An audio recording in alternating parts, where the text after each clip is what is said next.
Welcome guys to the first lecture about radio waves. This is live with you from aeschoolonline.com.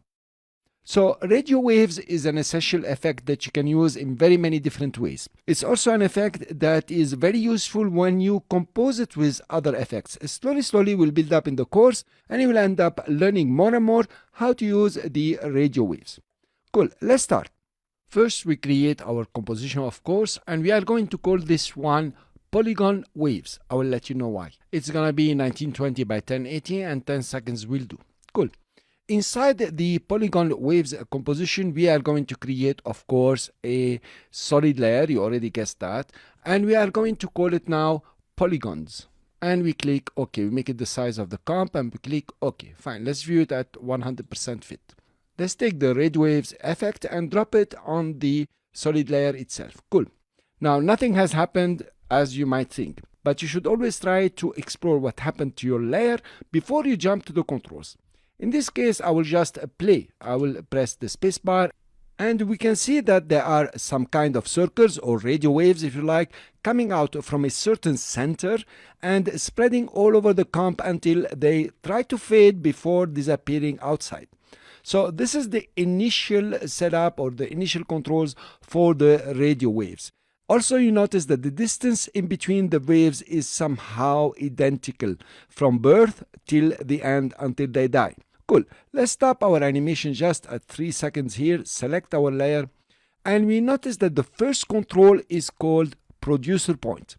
Well, the producer point is a concept that you need to start understanding about it.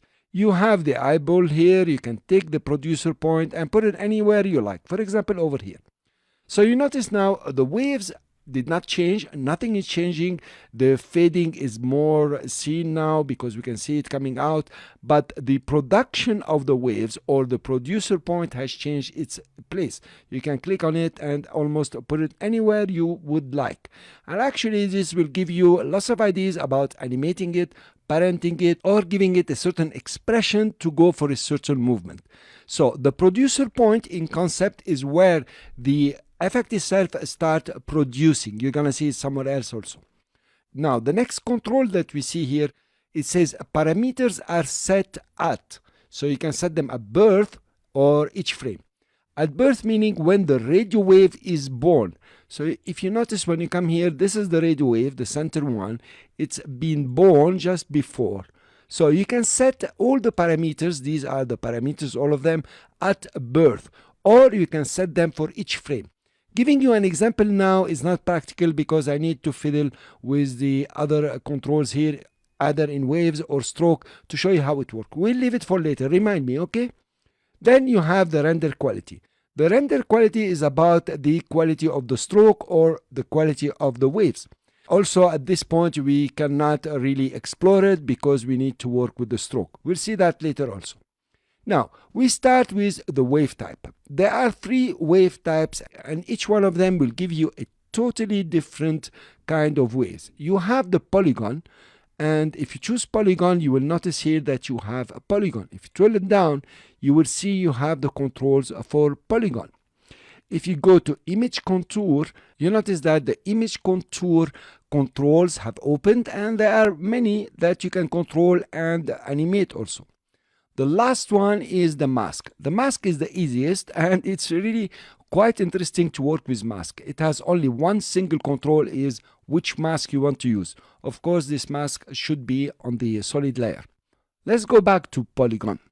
To understand very well the radio waves, we are going to use the wave type polygon to explore the wave motion and the stroke and how to play with them, how to animate them and so on.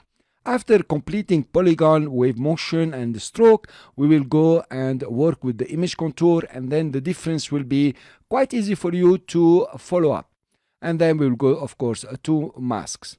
Thank you very much for listening. I will see you in the next lecture with a polygon and the controls for the polygon. See you then.